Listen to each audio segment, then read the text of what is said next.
আসসালামু আলাইকুম রহমতুল্লাহ। সম্মানিত ভিউয়ার্স, আমাদের এক ভাই প্রশ্ন করেছেন, দানের চেয়ে কর্জে হাসানা উত্তম কিনা।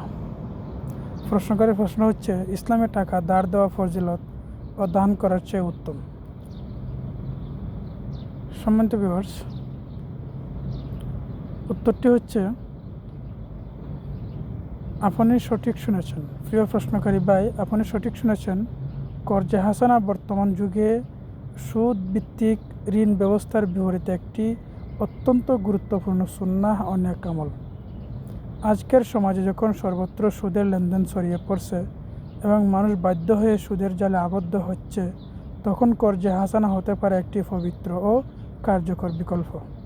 বাস্তবতা হলো, সমাজে কর্জে হাসানার প্রচলন যত কমে যাচ্ছে, ততই সুদভিত্তিক ঋণ বিস্তার বাড়ছে। মানুষ যখন প্রয়োজনের চেয়ে সুদবিহীন প্রতিযোগিতা পায় না মানুষ যখন প্রয়োজনের সময় সুদবিহীন সহযোগিতা পায় না, তখন বাধ্য হয়ে সুদের প্রতিই ঝুঁকে পড়ে। ফলে ব্যক্তি ও সমাজ উভয়ই ধীরে ধীরে একটি গুনাহভিত্তিক অর্থনৈতিক ব্যবস্থার দিকে এগিয়ে যায়।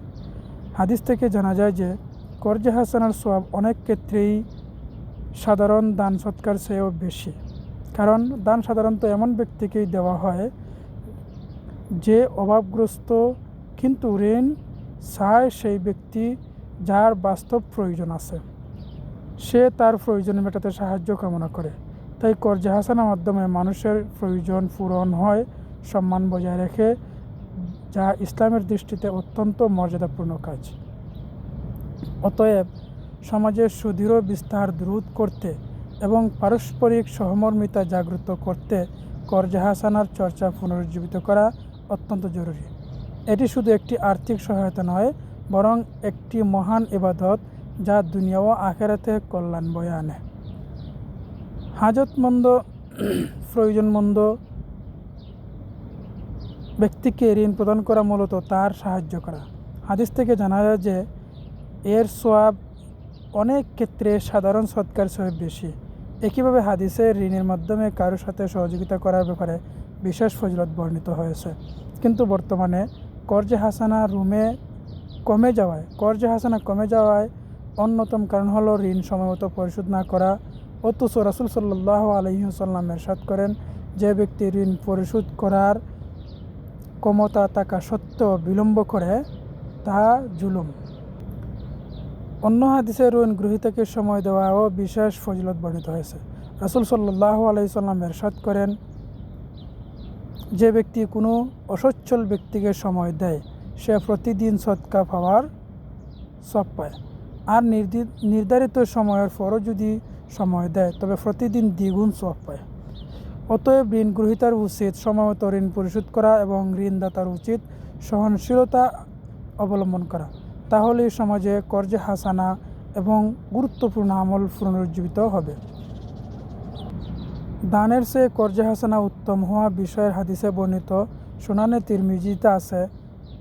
রাসূল সাল্লাল্লাহু আলাইহি ওয়াসাল্লাম বলেন, মান মানহা মানিহাতা লাবানিন আও ওয়ারাকিন আও হাদা রুকাকান কানা লাহু মিসলু ইতকির রাকাবাহ। রাসূল সাল্লাল্লাহু আলাইহি ওয়াসাল্লাম বলেন, আমি রাসূল সাল্লাল্লাহু আলাইহি ওয়াসাল্লামকে বলতে শুনেছি, যদি কেউ দুধের জন্য মিনহা প্রদান করে বা কাউকে অর্থ ঋণ দেয় বা পথহারা পথকে পথ দেখিয়ে দেয়, তবে একটি গোলাম আজাদ করার মতো সওয়াব তার হবে।